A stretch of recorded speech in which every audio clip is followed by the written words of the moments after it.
nós vamos começar a ver as 10 causas principais, mais frequentes, dos desajustes conjugais. Antes de ler o texto bíblico, deixa eu dizer algumas coisas. Essas causas não estão alistadas na ordem de importância e nem estão alistadas levando em consideração a frequência, como se as primeiras fossem aquelas que nós observássemos uma maior ocorrência. A lista é rigorosamente aleatória, tá bom? Não tem nenhuma indicação nesse sentido. Frequentemente, casais enfrentam problemas em mais de uma esfera dessas 10 que nós vamos ter oportunidade de observar. Por que a gente precisa ter isso em mente? Porque o nosso objetivo não é simplesmente alistar causas que levam casais a brigar. Nós precisamos pensar nos remédios, nas soluções. E quando nós admitimos que geralmente nós temos mais de uma causa envolvida nas disputas entre cônjuges, nós precisamos, como conselheiros, focar especificamente em um problema e tentar resolver no outro problema, e você vai resolvendo um a um, porque parece ser mais fácil você tentar alinhar um pilar de cada vez do que tentar mover o conjunto da construção todo de uma só vez. Essa parece ser uma observação específica na área de aconselhamento conjugal. É desejoso, portanto, que cada casal resolva as suas pendências de forma definitiva, mas nós devemos também considerar, isso faz parte de aconselhamento bíblico, a advertência de que problemas voltam. Então, olha, nós resolvemos, está uma bênção. Aí você liga para um casal que estava em litígio já há várias semanas, vamos colocar assim, aí liga aí o camarada diz, aí diz, eu estou conversando aqui com o meu amor, parece que o paraíso baixou sobre a casa. Depois, na outra semana, uma guerra irrompe, e aí, mas o que aconteceu na semana passada? Estava só love, e agora a guerra voltou novamente. Qual é a explicação? Não foram tomadas as providências corretas para que o irrompimento do litígio fosse evitado. Então, nós precisamos estabelecer controles objetivos para o impedimento da volta, daquelas questões que sempre são delicadas na vida de cada casal. Se esses mecanismos não forem estabelecidos, as brigas vão voltar. Então, nós precisamos estabelecer mecanismos objetivos de controle para que os conflitos cessem.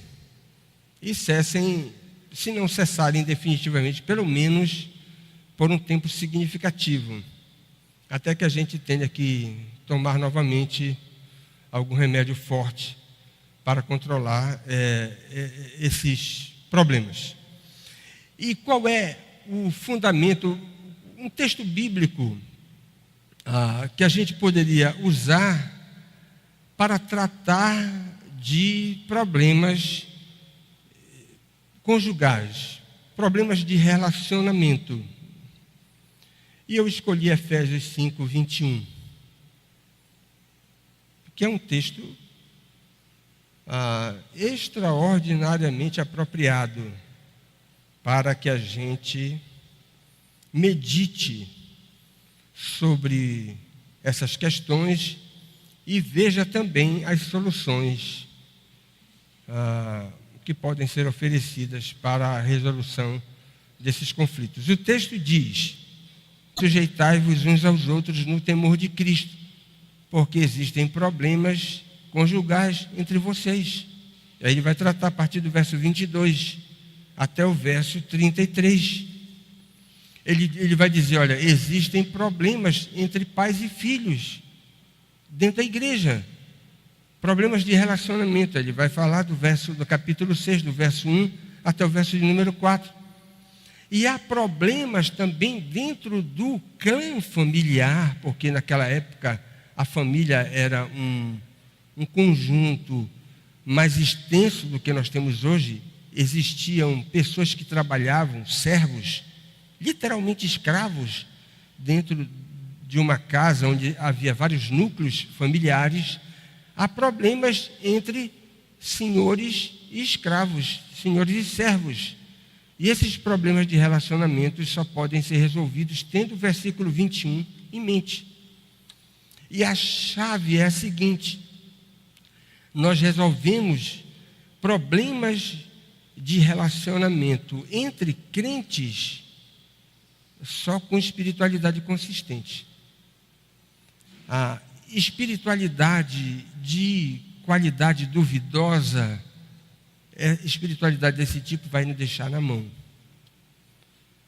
Porque não adianta nós queremos lançar mão de uma espiritualidade superficial para resolver problemas complexos. Problemas complexos nós só resolvemos com espiritualidade de boa qualidade. E é por isso que o apóstolo Paulo diz aqui, no temor de Cristo. No temor de Cristo. Uma outra observação que a gente pode fazer desse versículo aí é que, se o apóstolo Paulo está apresentando um comando, sujeitando-vos uns aos outros no temor de Cristo, significa dizer que para a audiência que recebeu a carta, nós podemos concluir que estava dentro da responsabilidade daqueles irmãos obedecerem o comando. Então, a ordem que o apóstolo Paulo dá aqui, a orientação, ela é perfeitamente observável. Aqueles irmãos não poderiam dizer, olha, nós não podemos atender isso. Está fora do limite da nossa responsabilidade. Então, isso serve para nós. No temor de Cristo, nós temos a responsabilidade de resolver as nossas pendências. Agora, preste atenção no verbo, sujeitando-vos. Isto significa dizer que você precisa manter isso. É até uma expressão muito ruim de se usar hoje, né? Você precisa manter isso. Mas, continuamente, você tem que andar no temor de Cristo, e essa é a principal indicação para que nós não tenhamos problemas dentro da nossa própria família. Muito bem. Qual é a primeira causa, sem ordem de importância? Casais brigam por causa de dinheiro. Você já deve ter visto esse filme muitas vezes.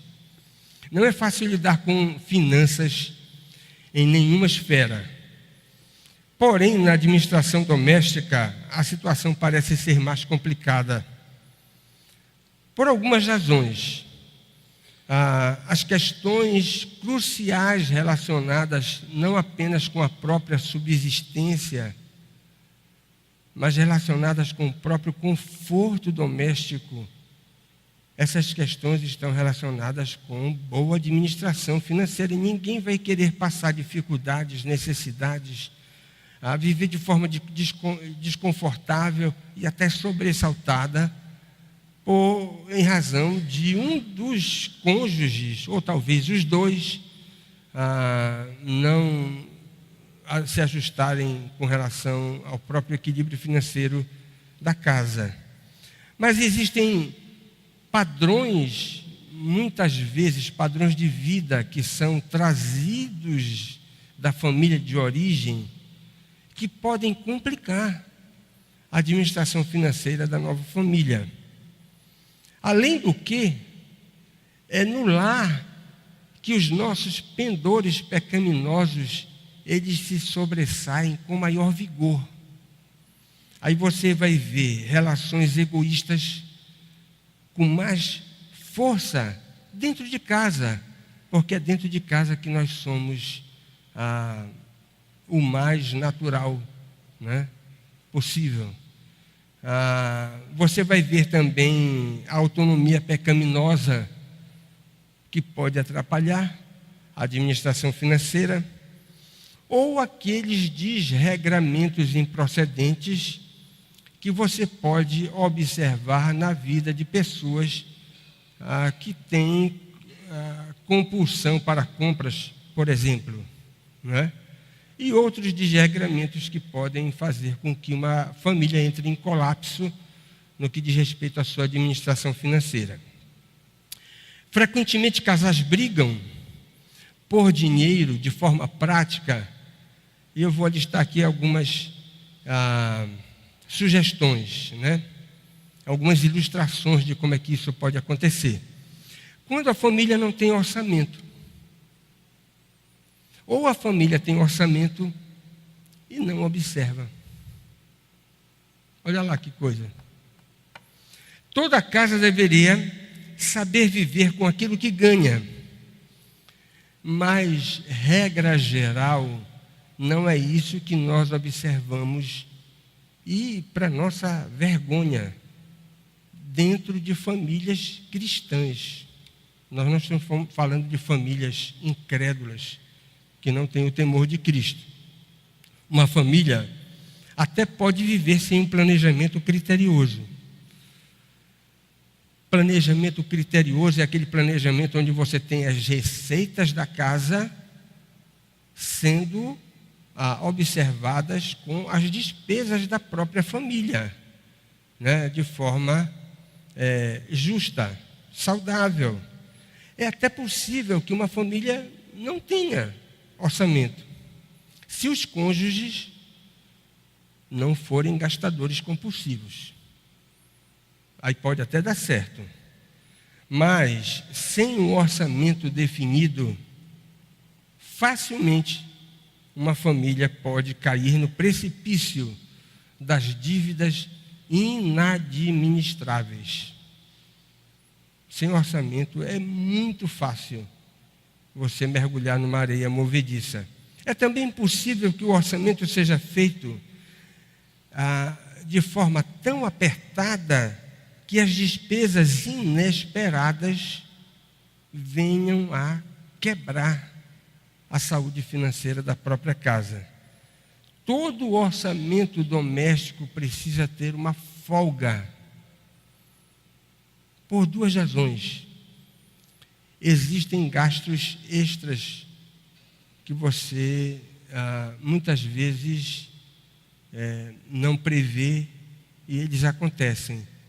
E existem situações de emergência,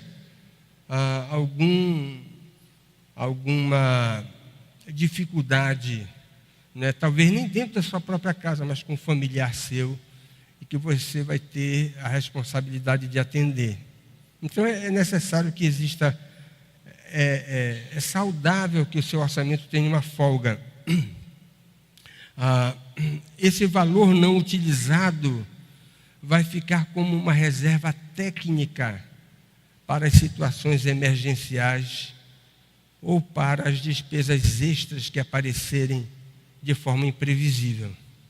Então, orçamento é alguma coisa que a gente precisa pensar, para que a gente não brigue dentro de casa por causa da falta de dinheiro. Segundo, é possível que um esposo brigue com a esposa e a esposa brigue com o esposo, porque o marido, que é o único provedor da casa, esconde da mulher quanto ele ganha, ou impede que ela participe da administração financeira da família. Você já viu esse filme? Há muitos pecados envolvidos nessa questão.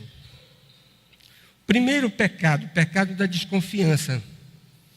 Como é que o marido vai esconder da mulher quanto é que ele ganha se ele jurou no altar que ele seria uma só carne com ela, na alegria, na tristeza, na saúde, na doença?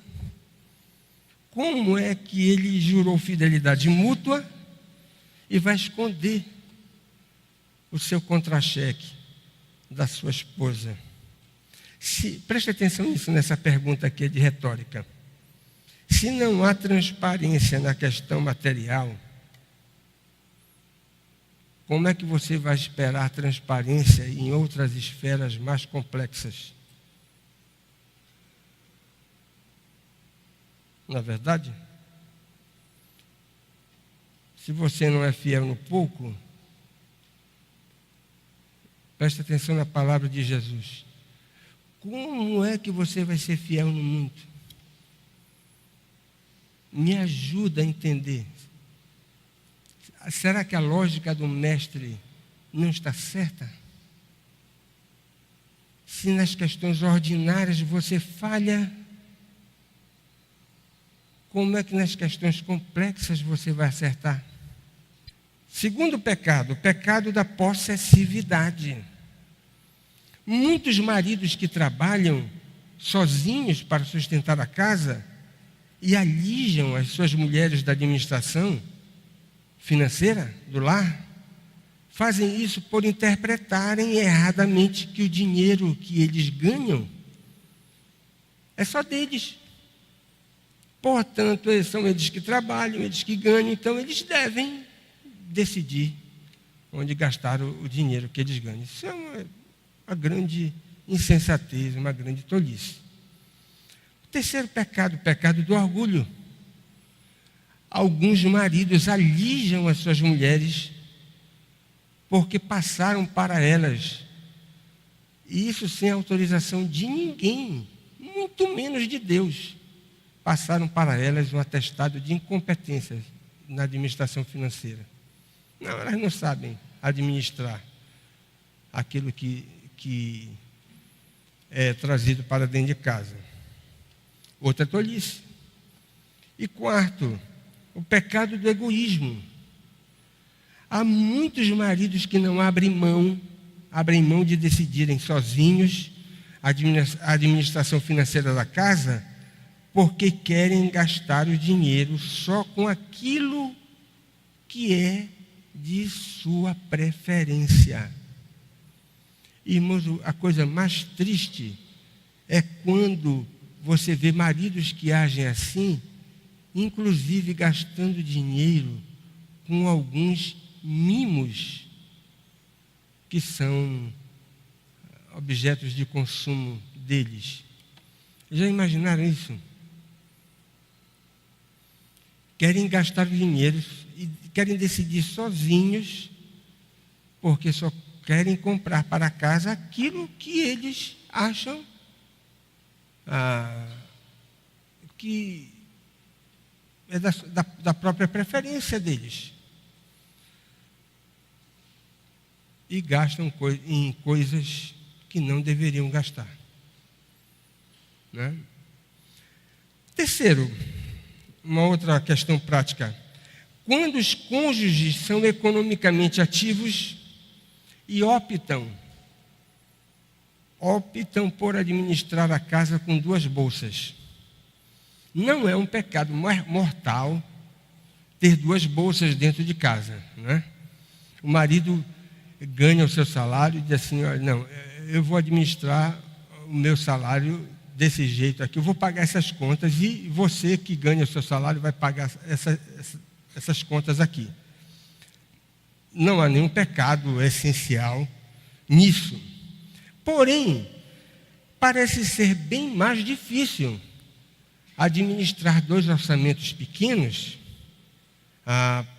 para o pagamento de todas as contas da família do que administrar apenas um orçamento com 2 receitas, onde todas as contas da casa são pagas.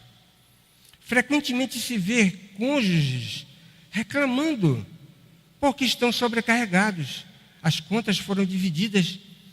Aí o camarada fica reclamando com a mulher: não, tu tens que me ajudar porque o plano de saúde dobrou. E sou eu que pago essa conta. E a confusão: não, te vira, o plano é teu. Né? Ou o outro lado fica reclamando porque teve alguma redução no seu ganho. E aí você vê os conflitos e os problemas acontecerem. Não haveria qualquer problema. Ou aumento do plano de saúde, ou a diminuição da renda de uma das partes. Não haveria nenhum problema se as contas fossem pagas com uma só bolsa. Preste atenção, esses problemas mencionados nem seriam verbalizados, porque a bolsa toda estaria pagando o plano de saúde, a bolsa toda estaria recebendo um salário diminuído de uma das partes, a bolsa toda pagaria todas as contas da família. Não haveria problema nenhum. Não haveria essa tensão que muitas vezes acontece. Olha, nós precisamos redimensionar a divisão. E muitas vezes isso causa conflito entre as partes por causa do egoísmo, muitas vezes incorrigível por parte de alguns cônjuges ou por parte dos 2 cônjuges. E a última ilustração: quando o casal insiste em viver um padrão de vida fora da realidade. Irmãos, há muitos noivos que ficam deslumbrados com o casamento. Imaginam que depois do casamento eles vão entrar numa espécie de paraíso, onde vão ter a oportunidade de experimentar tudo aquilo que não tiveram oportunidade quando estavam solteiros. Imaginam que vão viver uma vida 10 vezes mais confortável do que aquela que tinham na casa dos seus pais. Ou vão fazer isso, mesmo sem terem condições para alcançar esse nível. Caso insistam nessa ficção romântica, problemas financeiros inevitavelmente aparecerão. Por outro lado, pode acontecer que um jovem casal se desentenda sério nessa questão, porque o marido, o esposo, o jovem esposo, não conseguiu dar o padrão de vida que a sua jovem esposa tinha na casa dos pais dela. Ou o contrário. A esposa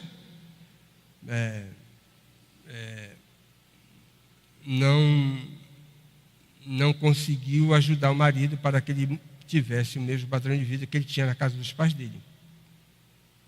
E aí você tem dificuldades na esfera financeira que podem trazer muitos problemas para a vida de uma família. O texto de Filipenses 4, o verso 11, se aplica a essa situação. Nós devemos aprender, como diz o apóstolo Paulo. Nem o apóstolo Paulo nasceu sabendo. Se ele não nasceu sabendo, ele teve que aprender. Quanto mais nós. E o apóstolo diz: digo isto não por causa da pobreza, nem da riqueza, né? Porque aprendi a viver contente em toda e qualquer situação.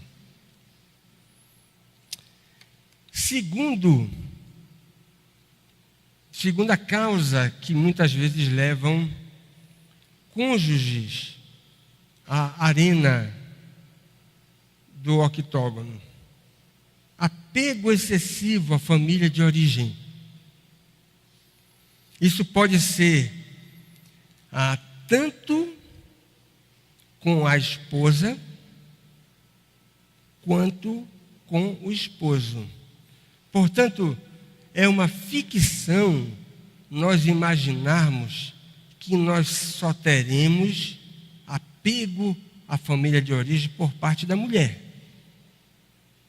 Existem casos em que o casamento acabou porque o homem foi o responsável, contribuiu, né? E uma das contribuições dele foi um apego excessivo com a sua família de origem. Não é só mulher que desenvolve esse tipo de patologia, de relação pegajosa. Na prática, o apego excessivo pode ser decorrente de alguma espécie de dependência emocional, que um dos cônjuges, ou os dois, não conseguiram resolver. E não conseguiram resolver porque não observaram de forma correta o mandamento bíblico de cortar o cordão umbilical. O principal versículo sobre casamento é: por isso deixa o homem pai e mãe. O corte é doloroso, mas ele precisa ser feito para que a nova família possa construir a sua própria identidade. E os pais não podem ser insensatos e ficarem puxando a corda e ficarem numa espécie de trabalho jogando contra o próprio patrimônio, fazendo com que os filhos fiquem atrelados a eles de forma nociva, porque isso não vai ajudar na construção da nova unidade familiar formada pelos casais jovens. Não é recomendável, na prática, que casais jovens comecem a vida morando na casa dos pais. Existem excepcionalidades, muitas excepcionalidades, né, nós poderíamos dizer. O jovem casal já até comprou a casa, mas a construtora não entregou no prazo que deveria entregar e eles ficaram numa situação complicada e tiveram que passar um tempo na casa dos pais. Ok, é uma excepcionalidade. Ou você tem uma grave crise financeira do próprio casal jovem, onde eles tenham que redimensionar a própria vida e vão ter que passar um tempo na casa de um dos sogros. Emergência. Mas, regra geral, o desejável é aquilo que até o ditado popular nos apresenta: quem casa, quer casa. Né? E uma jovem família deve começar dentro do seu próprio ninho. E isso é importante porque, preste atenção, vai favorecer o corte. Nós não estamos falando de corte do cordão umbilical. Então, ir para o seu próprio ninho, ainda que seja um ninho precário, é melhor do que ficar no conforto da casa dos sogros. Porque aí você vai ter mais dificuldades para resolver a questão da dependência emocional, né? E não é bom que uma nova família dependa de alguma forma, no sentido financeiro, dos sogros, né, dos próprios pais. Novamente, existem emergências, existem excepcionalidades que devem ser saneadas com a ajuda dos pais, mas isso deve acontecer pelo menor espaço de tempo possível. Já imaginaram um casal jovem e agora os pais do rapaz são bem aquinhoados e vão ajudar o jovem casal na complementação da renda que eles precisam para pagar as suas próprias despesas.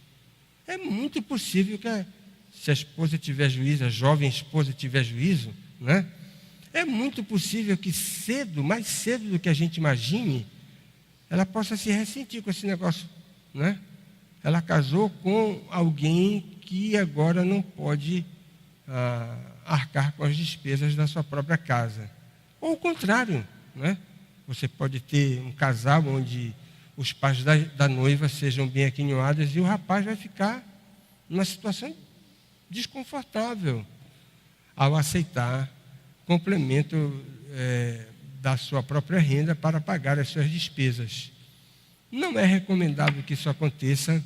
E eu insisto, isso pode se dar por um espaço de tempo curto, em virtude das excepcionalidades que a gente poderia mencionar aqui. Mas isso não deve se estender ad infinito, porque não vai ser bom para o jovem casal. Terceira razão, porque casais brigam. Quando nós temos a inversão dos papéis dentro do próprio lar, a subversão da ordem que Deus estabeleceu quando concebeu o casamento. Ao imaginar a sociedade entre um homem e a mulher, você pode ver isso lá no relato de Gênesis. Deus estabeleceu a liderança da família, e a gente pode dizer por duas razões muito simples de serem entendidas. A primeira razão é a seguinte: não existe nenhuma sociedade organizada na face da terra que sobreviva no regime da anarquia, ou seja, sem uma liderança definida, estabelecida. Não existe. Desde a menor sociedade, que é a família, até a maior que você possa imaginar. Nenhuma sociedade sobrevive sem liderança estabelecida para que haja o exercício da autoridade. Na família não poderia ser diferente. E para que a família não ficasse sem liderança, Deus disse: olha, a liderança vai ficar com o homem. Não é porque ele é mais bonitinho, é por mais inteligente. Isso tem uma razão, e eu vou dar daqui a pouco. A segunda razão que nós temos para que Deus estabelecesse a liderança dentro da família foi para que nós não tivéssemos dentro da família duas cabeças. E agora, o homem liderando e a mulher também disputando a liderança e os dois batendo cabeça. Não vai dar certo. Uma família não pode ser uma instituição com duas cabeças. E só tem uma cabeça, só deve ter uma cabeça, que a Bíblia diz: o cabeça da família é o marido. Talvez você pergunte qual é a razão para isso. A razão está lá em 1 Timóteo capítulo 2, verso 13. Não é nenhuma razão qualificadora. Deus estabeleceu que o homem ficasse com a liderança simplesmente porque ele foi formado primeiro. Não é porque ele tenha qualquer qualificação para o exercício da própria liderança. Só porque na ordem da criação ele foi criado primeiro, é o que diz o apóstolo Paulo. Se você discordar disso aí, eu lamento, não posso lhe ajudar. Não é? Mas eu discordo disso. Lamento, não tenho nenhuma ajuda para lhe oferecer. O seu problema é com Deus, não é comigo. Não é? Então, é isso que a Bíblia nos ensina. Tendo isso em mente, nós podemos chegar às seguintes observações práticas. Olha lá. Nenhum lar será feliz se os papéis forem invertidos. Talvez você possa dizer assim, mas será que isso não é possível? Não é possível. Vou lhe dar uma razão porque isso não é possível. Se um lar pudesse ser feliz com a inversão dos papéis, nós teríamos o direito de desconfiar dos princípios estabelecidos por Deus. Né? Olha, Deus estabeleceu alguma coisa, nós fizemos justamente o contrário e deu certo. Vocês já imaginaram o embaraço que nós iríamos nos meter? Nós iríamos destruir os referenciais, nós iríamos demolir os pilares. E nenhuma casa sobrevive com os pilares demolidos. Portanto, a suspeição da ordem divina, de que nós podemos ser felizes subvertendo a ordem que Ele estabeleceu, isso não existe. Não se pode conceber que o Senhor tenha planejado alguma coisa de forma imperfeita ou de forma equivocada, e especificamente no que diz respeito à família. Talvez você diga o seguinte, mas se houver um acordo de cavalheiros entre as partes, se o marido sentar com a mulher e disser o seguinte, minha filha, a liderança é muito pesada, você é mais velha, você é mais inteligente, você tem mais formação, você tem muito mais tempo de crente do que eu, você não quer ficar com a liderança, eu abro mão. Ainda que isso pudesse acontecer, um acordo de cavalheiros entre esposo e esposa, o acordo não daria certo, porque essa não foi a ordem que Deus estabeleceu para a própria família. Um lar jamais será feliz com a subversão das ordens que Deus estabeleceu para ele. E se os filhos liderarem, pior ainda, porque não tem maturidade para isso, não é? Uma outra questão prática nesse ponto, o exercício da função de cada cônjuge não tem nada a ver com dignidade pessoal. O esposo deve exercer a liderança, não é porque ele seja mais importante do que a esposa. Ele é o cabeça do lar, simplesmente por uma questão de determinação divina, para que ele pudesse exercer esse tipo de função. E a esposa não está numa posição inferior, simplesmente porque a Bíblia diz que ela é a parte mais frágil. É a parte mais frágil. 1 de Pedro, capítulo 3, verso 7. Mas nem por isso ela tem o seu valor diminuído.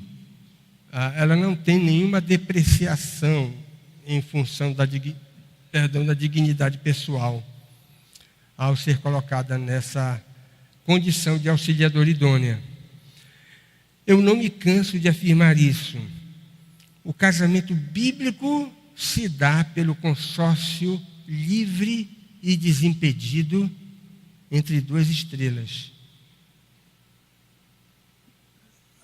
Num casamento, não é o homem que é a estrela da família, e muito menos a mulher.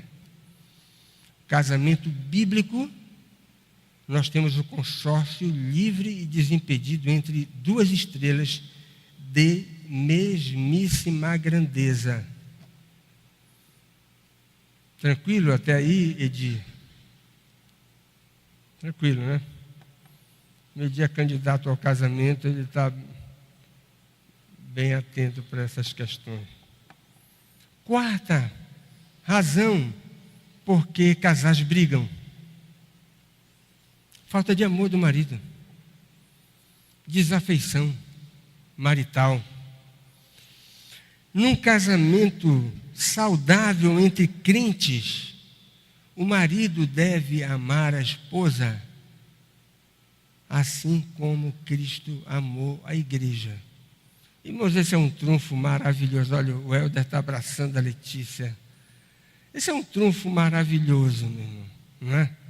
Olha, porque o dia que uma mulher, vou ensinar para os maridos isso, eu aprendi com John Stott.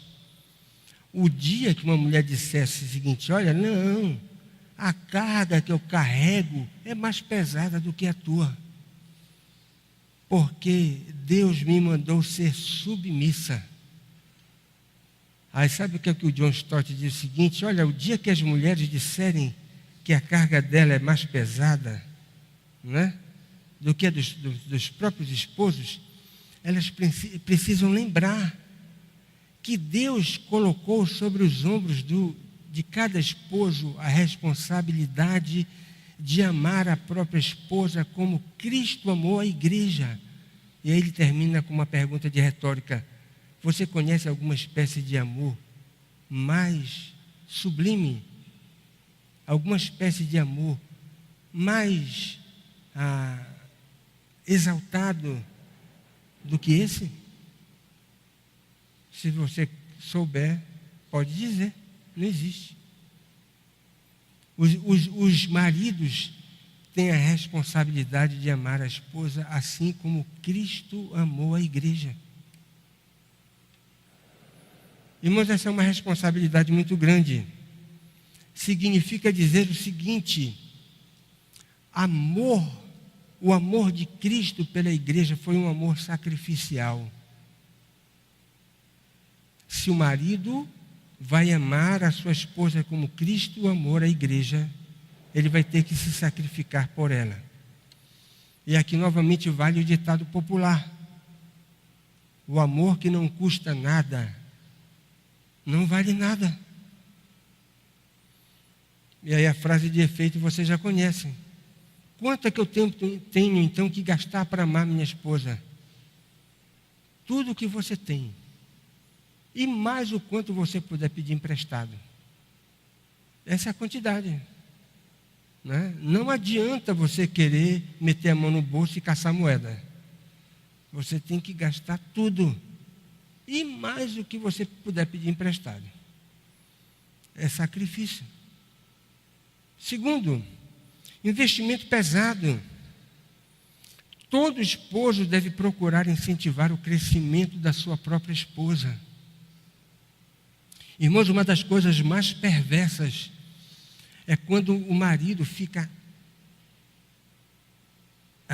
subjugando a mulher, fica pressionando a mulher para que ela não floresça, para que ela não cresça, com o medo tolo de que essa mulher se torne ingovernável. É uma insensatez. Deixa a mulher crescer. E quanto mais ela crescer, a sua liderança vai ser confirmada.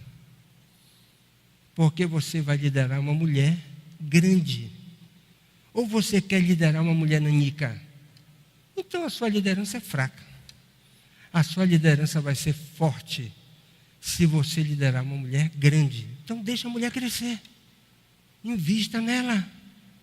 O quanto você puder. É óbvio, sem comprometer a saúde da própria família. Não é? Bem, olha, eu sinceramente, eu fico chateado com homens que querem liderar mulheres nanicas. Eu fico com vergonha alheia. Né? Eu acho que isso é um desserviço para a nossa classe. Deixa a mulher crescer, meu irmão. Não atrapalha a mulher. E agora prova o teu tutano, liderando uma mulher grande. Investir. Isso significa amor. E mais, fidelidade afetiva. Você vai gastar suas emoções, vai investir seus sentimentos, vai devotar o seu amor apenas à sua esposa. E não vai fazer isso nem com fotografia de revista social, né? Nem com ficções românticas e nem com promiscuidade afetiva com quem quer que seja do sexo oposto. Fidelidade afetiva. Na prática, o amor do marido deve ser incondicional. Nenhum esposo tem o direito de negociar a sua afeição em função de alguma contrapartida em termos do comportamento exigido da sua esposa. Olha, a casa está muito desarrumada, então eu não posso te amar como Cristo amou a igreja, porque você não está arrumando a casa, não é? Olha, eu até gostaria de amar a minha mulher como Cristo amou a igreja, mas ela é insubmissa. Não existe isso na Bíblia. Você tem que amar a sua esposa como Cristo amou a igreja, independentemente do que ela é e do que ela faz. A ordem bíblica é incondicional. E ainda que você esteja lidando com uma mulher que agora lhe está dando trabalho, ela nunca lhe deu, mas agora está dando, você não pode variar o padrão da sua afetividade por ela. Pelo contrário, talvez o recomendável seja que você deva redobrar a sua afeição para com a sua esposa, a fim de tirá-la do atoleiro. Essa deve ser a alavanca do seu amor. Você está vendo a sua mulher embaraçada, numa areia movediça? Você está vendo a sua esposa num pântano espiritual? Agora que você tem que ser o marido de peso para tirar a sua esposa dessa situação. E não agora cruzar os braços e ver a sua própria esposa se arrebentar numa situação vexatória na qual ela se meteu.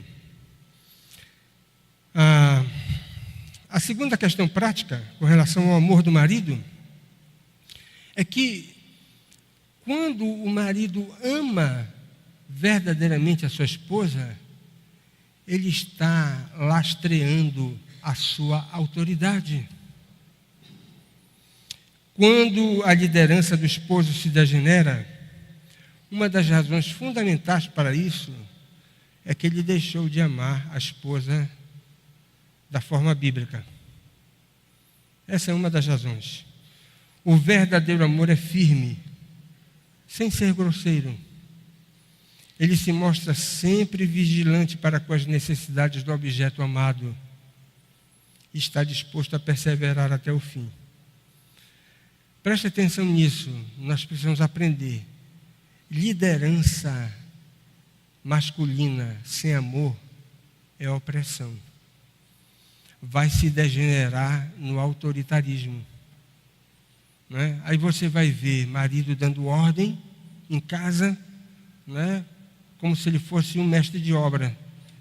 Ei, você não é um mestre de obra, aqui não é um canteiro de obras.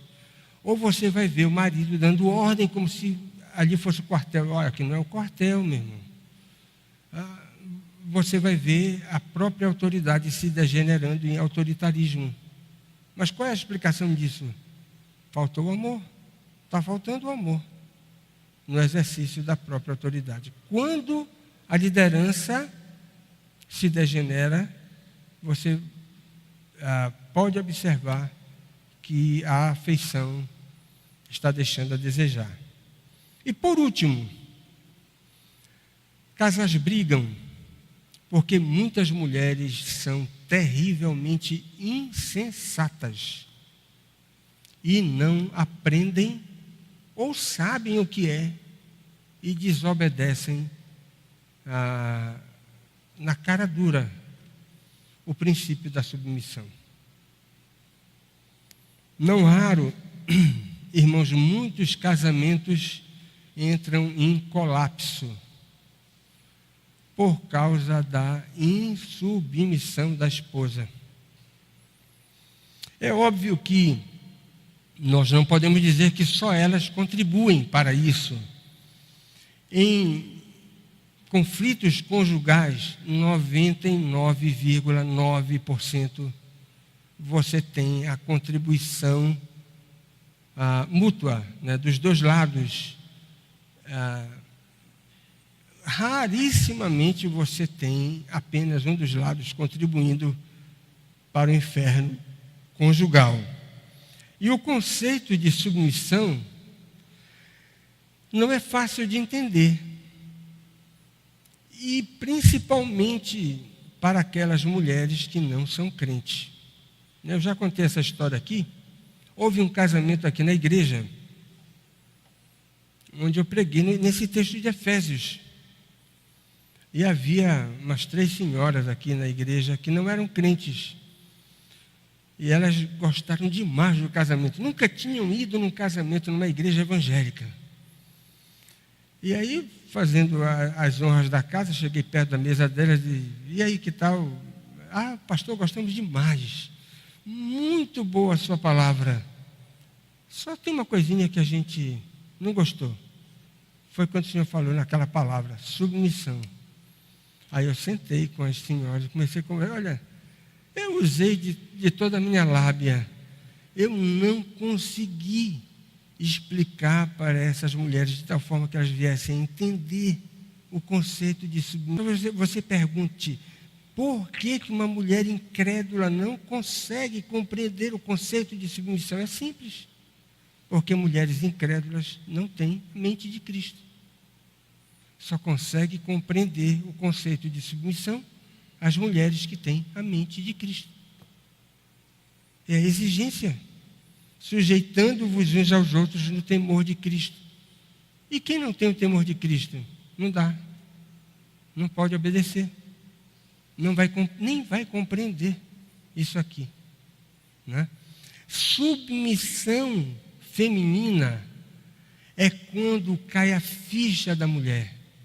E essa ficha só cai se a mulher for crente. Cai a ficha. Ela entendeu que foi Deus quem deu a liderança da casa para o esposo. Preste atenção como é que uma mulher vai se insurgir contra a determinação divina. Só se ela mergulhar no oceano da insensatez. Né?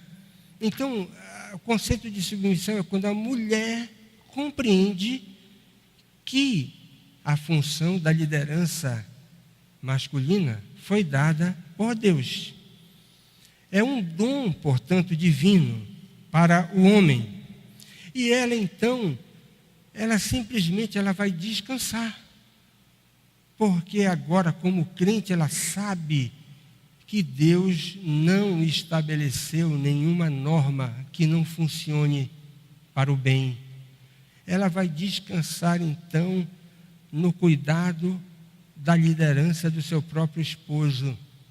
Ainda que ele seja mais feio, ainda que ele seja mais novo, ainda que ele seja menos inteligente, ainda que ele seja menos preparado, ainda que ele seja menos tudo. Deus colocou a responsabilidade da liderança sobre os seus ombros. Ela vai descansar. E preste atenção, ela não vai fazer chantagem para ele. Significa dizer que ela vai ser submissa sem exigir dele qualquer contrapartida para isso. Não é uma coisa maravilhosa? Deus deu o dom, ela vai descansar, porque se Deus deu o dom, vai dar certo, e ela não vai ser chantagista, dizendo, olha só, vou ser submissa se você me amar. Ela vai cumprir a determinação divina sem exigir qualquer contrapartida do amor do marido. Portanto, irmãos, na prática, a submissão não é uma questão de temperamento, de rebaixamento, de subserviência ou de concordância contra gosto. Não existe nenhum temperamento mais favorável à submissão. Uma mulher não vai poder se justificar dizendo que ela não é submissa porque não recebeu temperamento para isso. Não tem nada a ver com temperamento. Quando uma mulher entende e obedece com sabedoria o conceito, ao invés dela se rebaixar, e esse é o equívoco que as mulheres me apresentaram na mesa. Não, pastor, esse conceito de submissão rebaixa as mulheres. Pelo contrário, a submissão agiganta as mulheres, né? E usando a palavra da moda, empodera as mulheres. Se as mulheres querem ser empoderadas, então aprendam o que é a submissão. E elas vão conquistar o respeito, vão crescer no respeito dos seus próprios esposos. Será que isso é verdade? É verdade. Preste atenção nisso. Só um marido hiper, mega, super tolo não desejará ter dentro de casa uma mulher desse naipe. Não respeitará uma mulher assim. Submissão é sofrer. Submissão não significa ter que dizer sim até nas decisões pecaminosas. Isso é subserviência. Se o seu marido der alguma sugestão objetivamente contrária à vontade de Deus, escreva isso. Você não tem o direito de dizer para ele: meu bem, isso aqui está errado do ponto de vista bíblico. Não é direito. Você tem o dever. É diferente. Não é só direito, é dever. Dizer: meu filho, isso aqui é contra as Escrituras. E se ele insistir naquela conduta pecaminosa, a mulher crente tem que dizer: olha, estou fora. Você não pode me exigir que eu seja seu cúmplice naquilo que é objetivamente pecaminoso diante das Escrituras Sagradas. O meu compromisso com Deus está acima do meu compromisso com você. Eu amo muito você, mas a minha fidelidade em primeira instância é com Deus. Não posso desobedecer a Deus para obedecer você, não é? Então não é questão de direito, é dever. Se o marido apresentar alguma ideia que seja objetivamente pecaminosa. E submissão é sofrer. Até quando uma mulher for voto vencido num projeto que o marido insistir em colocar para frente, e o projeto naufraga, e ela vai chorar, como se a ideia tivesse sido dela. Isso é submissão, não é? E por último, irmãos, de forma prática, a submissão é um imperativo incondicional. Nenhuma esposa tem o direito de queimar o arroz. Eu vou salgar o feijão, ele gosta muito de feijão, ele vai comer um feijão salgado hoje. Não é? Porque ele está devendo de me dizer algumas palavras de carinho, né? Esqueceu do meu presente. E por aí vai. Aí ela vai puni-lo, né? Vou fazer uma carne dura para ele hoje. E outras ideias que vocês já sabem, né? Irmãos, não se pune marido com vingança, né? Porque ele não está sendo afetivo quanto deveria sê-lo, ou quanto a mulher gostaria de receber a afetividade devida ao esposo. Não há, portanto, nenhuma justificativa para punir o marido quando ele falhar. Ela tem que ser submissa. Mas talvez você pergunte: bem, mas eu me converti depois de eu estar casada, e o meu marido não é crente. Será que eu devo observar isso? Geralmente eu remeto essas mulheres que fazem essa pergunta a 1 de Pedro, capítulo 3, do verso 1 até o verso 6. Você tem 6 versículos, o apóstolo tratando com a mesma linguagem paulina do conceito. de submissão. E o contexto da época é que as mulheres tinham se convertido e os maridos não. E o apóstolo Pedro diz, olha, vocês precisam ser submissas, e se eles mandarem vocês calarem a boca, calem, fiquem caladas, procurem enganar os seus esposos com a própria conduta de vocês. Essa é a ordenança bíblica. Vocês não podem se esquivar da submissão porque os seus maridos são incrédulos, mas eles são perversos, eles são como filho de Belial, como aquele camarada Nabal, sejam submissas. É a recomendação do apóstolo.